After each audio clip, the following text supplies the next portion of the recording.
bienvenue sur cette nouvelle vidéo sur les créances douteuses.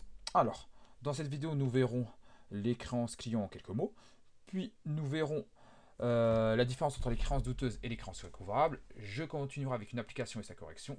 Et enfin, je terminerai par une synthèse. Et à la fin, ça sera à vous de jouer puisque vous aurez un exercice que vous pourrez faire et il y aura la correction. Alors, une créance est une somme d'argent que doit percevoir une entreprise de la part d'un de ses clients. À la date d'inventaire, il est important, il est obligatoire même pour l'entreprise, de distinguer les créances douteuses des autres créances. En effet, dès qu'il y a un doute sur la recouvrabilité d'une partie de la créance, ça veut dire que dès qu'on pense que le client risque de ne pas nous payer, nous sommes obligés de distinguer ces créances et de mesurer ce risque. Nous allons déjà voir la différence entre une créance douteuse et une créance irrécouvrable. Alors, une créance douteuse présente donc un risque d'appauvrissement, puisque on n'est pas sûr que le client nous règle la totalité. Au départ, elle s'enregistre au début du compte 416 pour le montant TTC. En effet, si on solde le compte 411, il faut le débiter par le compte 416 en TTC. La dépréciation, quant à elle, elle se calcule sur le montant hors taxe. Pourquoi? Parce que en cas de non-recouvrement du client, la TVA sera récupérable. On peut donc la dépréciation, elle se mesure sur le montant hors taxe. Une créance recouvrable, elle est une créance où il y a une part définitive et donc elle s'enregistre au début du compte 654. Nous allons y revenir. Donc voici une petite application. L'entreprise l'hiver vous communique la situation de ses créances au 31/12/N. Alors, voici le montant des créances, ici, dans la première colonne. Ensuite, ici, on a les encaissements de l'année. On a la dépréciation antérieure. Et enfin, on a les observations. On va commencer tout de suite par le client Rugu, qui nous doit 2400 euros. Il n'y a pas eu d'encaissement dans l'année. La dépréciation antérieure était de 750 euros. Et on passe à la dépréciation à 50% du solde. Tout d'abord, je dois calculer le montant hors taxe. Ici, la TVA est à 20%. 2400 divisé par 1,2, ça me fait 2000 euros. 2000 fois 50% fois le risque de dépréciation de l'année en pourcentage, ça nous fait 1000. Je le compare aux 750 de l'année dernière. Et donc, le risque augmente. La variation, 1000 moins 750, ça fait une dotation de 250. Lorsque le risque augmente, je dois faire une dotation. Pour le deuxième client, SANU. Alors, cette fois-ci, il y a un encaissement. J'ai rajouté un encaissement. Donc, cette fois-ci, il faut faire 3360 moins 1200. Ce qui me fait 2160, puisqu'il faut tenir compte du règlement. En hors taxe, ça me fait 1800. 1800 fois 20%, puisque la dépréciation passe à 20%, ce qui me fait 360. Je le compare au risque de l'année dernière, 560. Le risque diminue, c'est une reprise. Crédit du compte 781. Salut. Salut. Alors là, j'ai rajouté une difficulté. On espère récupérer 25% du solde. Si on espère récupérer 25% du solde, on pense perdre 75%. 100 moins 25. Je vous rappelle que la dépréciation mesure le risque, pas ce qu'on espère récupérer.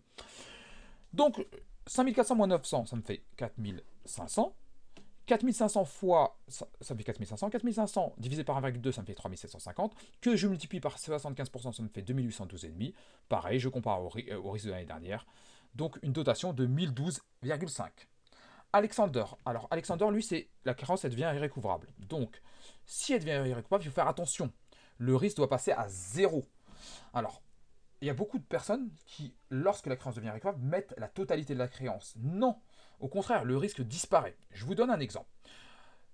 Si vous ne faites pas de boxe, d'ailleurs si vous en faites, même si vous en faites, si je vous dis que vous montez avec Mike Tyson sur le ring, le risque, si je vous préviens, je vous dis, le risque c'est qu'il vous casse le nez.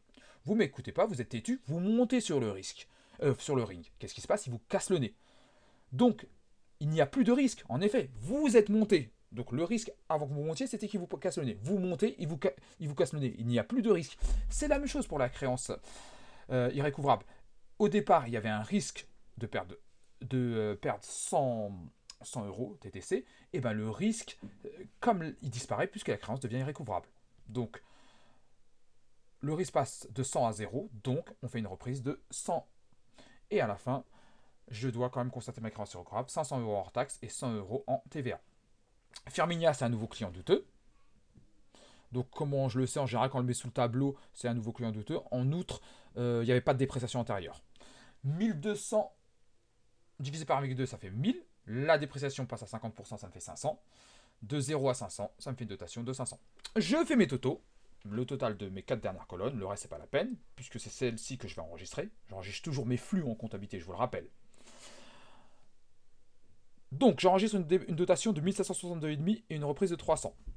Donc, voici les deux écritures. Je débite le compte 687.4 puisque c'est une charge non décaissable. Il n'y a pas d'argent qui sort, c'est le crédit du compte 491. Pour la reprise, le compte 491 sera crédité, et cette fois-ci, c'est le débit du compte 787.4. Une reprise est un produit, donc j'utilise un compte de la classe 7. Une dotation est une charge, donc c'est le débit du compte 681. Toujours le compte 491, puisque pour déprécier un élément, il faut prendre cet élément, en l'occurrence le compte 416, et mettre un 9 en deuxième position. Il n'y a pas le compte 4916, donc on s'arrêtera à 491. La créance recouvrable s'enregistre par le débit du compte 654 et le compte 4471. J'aurais pu utiliser le compte 4466 et par le crédit du compte 416 puisque je le sors du bilan.